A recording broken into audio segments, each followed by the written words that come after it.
Hello students, welcome back to my YouTube channel. आज के video में हम डिस्कस करेंगे अपना सब्जेक्ट कंपनी अकाउंट्स में issue of shares for consideration other than cash. इस हेड पर डिस्कशन करेंगे। मीनिंग क्या होता है इसका। Shares are not issued only for cash. Shares केवल इशू नहीं होते कैश के लिए, बल्कि it can also be issued for a consideration.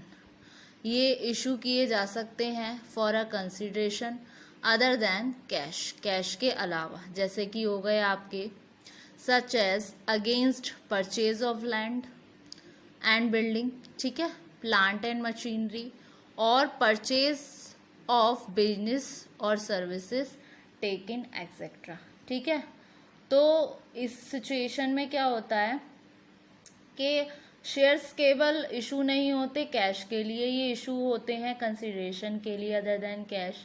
तो there are instances where a company, जो अब कोई कंपनी एंटर करती है किसी अरेंजमेंट में वेंडर के साथ जिसके लिए परचेज किया जा रहा है असेट ऑन क्रेडिट, उस सिचुएशन में वेंडर अग्री होता है एक्सेप्ट करने में payment in the form of fully paid shares of the company जो इशूड टू दैम हो रहे हैं। ठीक है, तो नॉर्मली इस सिचुएशन में कोई भी कैश रिसीव्ड नहीं हो रहा है इशू ऑफ शेयर्स के लिए, तो ये शेयर्स इशूड होते हैं आइदर एट पार, प्रीमियम और एट डिस्काउंट। तो इस तरीके के शेयर कहलाते हैं आपके issue of shares for consideration other than cash. ठीक है, तो कैलकुलेशन क्या होती है, नंबर ऑफ शेयर जो इशूड हो रहे हैं वेंडर्स के लिए। तो number of shares to be issued will depend upon the price at which the shares are issued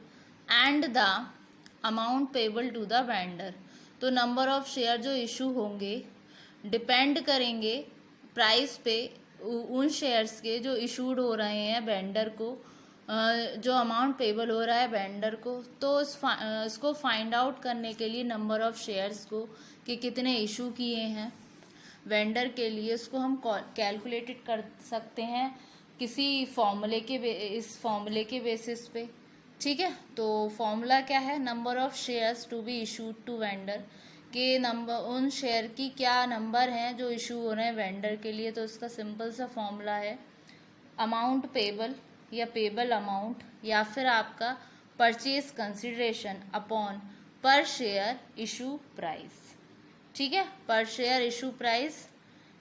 फिर इसके अलावा जब शेयर्स आपके इशूड होते हैं पार पे, जैसे शेयर है आपका 100 पर शेयर का, इसका मतलब क्या हो गया, शेयर इशू हो रहा है पार पर। तो सिचुएशन में आपका फॉर्मूला क्या बनेगा, पेबल अमाउंट या फिर आपका purchase consideration upon per share issue price at par. उसी सिचुएशन में प्रीमियम पर क्या होगा, just per share issue price at par की जगह एट प्रीमियम हो जाएगा। जैसे कि यहाँ पर है when shares are issued at premium that is 120 per share. ठीक है, तो इसमें बनेगा आपका पेबल अमाउंट और purchase consideration upon per share issue price at premium. जैसे कि मैंने आपको बताया था 100 का शेयर होगा, 20 रुपीज़ का प्रीमियम हो गया, तो शेयर का मतलब क्या हुआ, उसका अमाउंट 100 पर शेयर है, इसी में ये हो गया 120 पर शेयर। ठीक है, बस इतना सा डिफरेंस होता है एट पार पर और एट प्रीमियम पर। तो इससे रिलेटेड जर्नल एंट्रीज को हम देखते हैं। कुछ जर्नल एंट्रीज पास्ड होती हैं इन case of share issued for consideration other than cash, depend करती हैं सिचुएशंस पर, जो कि इस तरीके से हैं। अकाउंटिंग ट्रीटमेंट देखते हैं। Following journal entries are passed in case of share issued for consideration other than cash, depend upon the situation. तो फर्स्ट एंट्री आएगी for purchase of assets on credit from the vendor. इसमें बनेगी आपकी machinery account debit या फिर जो भी आपका एसेट होगा asset account debit to vendors account. ठीक है, तो being asset purchase on credit from vendor. फिर सेकंड कंडीशन बनेगी आपकी for issue of shares at par to vendor in purchase consideration. तो इसमें क्या हो रहा है, इशू ऑफ शेयर हो रहा है पार पर, वेंडर के लिए इन परचेज कंसिडरेशन पे तो एंट्री बनेगी vendors account debit to share capital account, ठीक है। फिर next entry for issue of shares at premium to vendor in purchase consideration, बस सेम ही एंट्री रहेगी, बस उसमें नीचे to security premium reserve account और हो जाएगा, जैसे कि यहाँ पर मेंशन है vendors account debit to share capital account to securities premium reserve account, ठीक है। तो प्रेजेंटेशन क्या होगी बैलेंस शीट में, इस तरीके के शेयर डिस्क्लोज सेपरेटली होते हैं।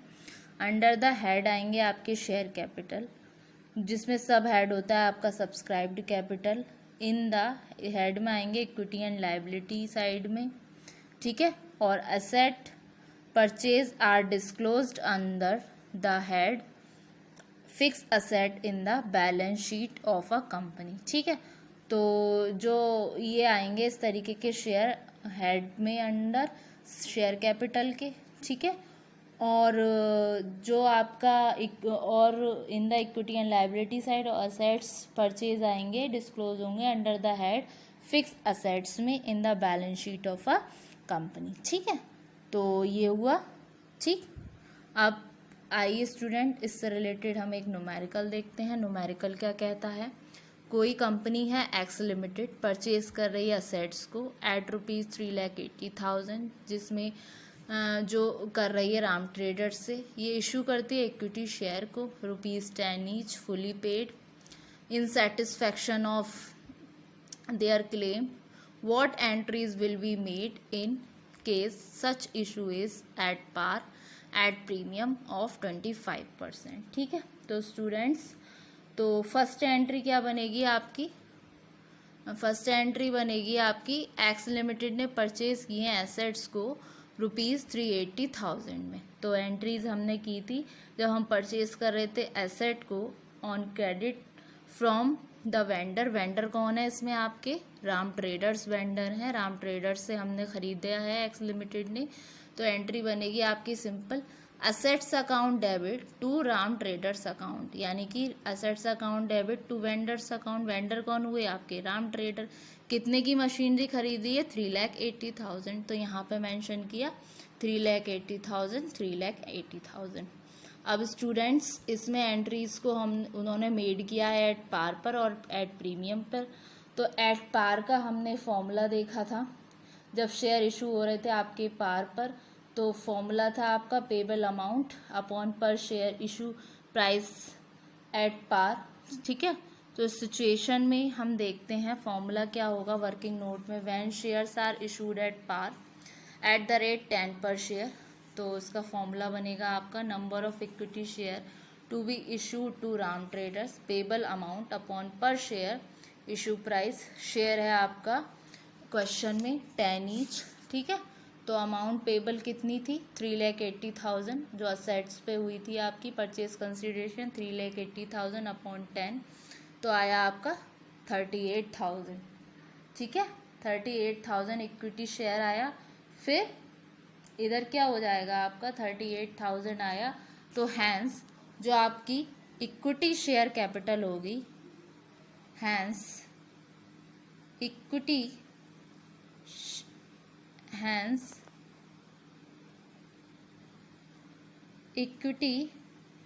शेयर कैपिटल होगी आपकी 38,000 शेयर्स हैं आपके, ₹10 ईच, तो 3,80,000। तो यहाँ पे लिखे हमें 3,80,000, 3,80,000, ठीक है।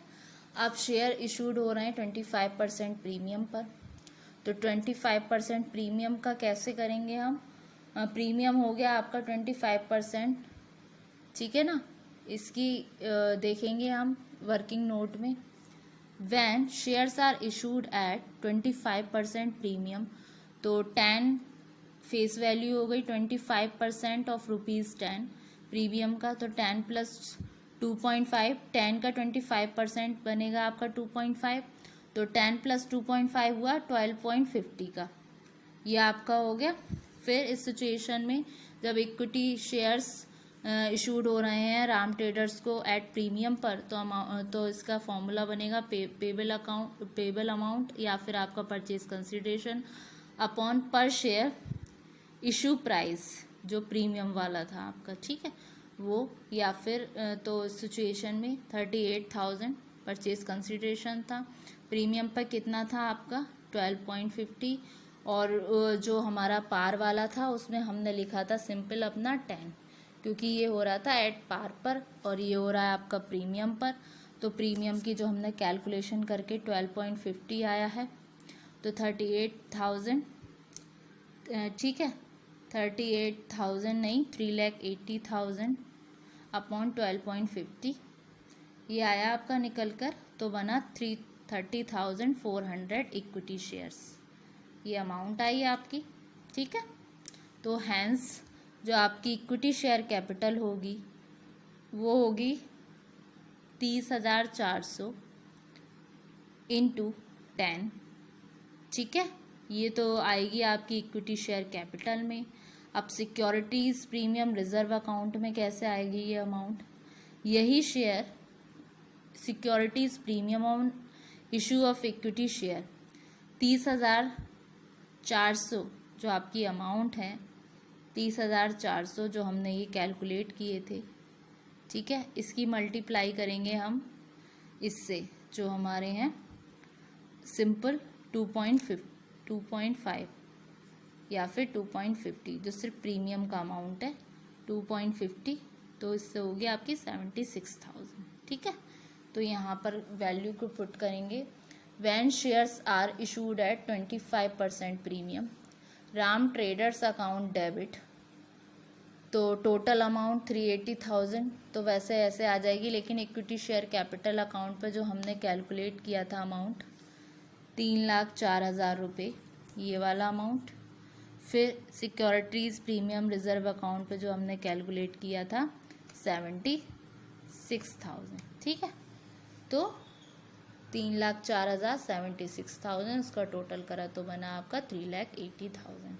तो hope so student purchase consideration issue of shares for purchase consideration of assets आपको समझ आया होगा। नेक्स्ट वाले वीडियो में हम फर्दर कॉन्सेप्ट पे डिस्कस करेंगे। Thank you very much.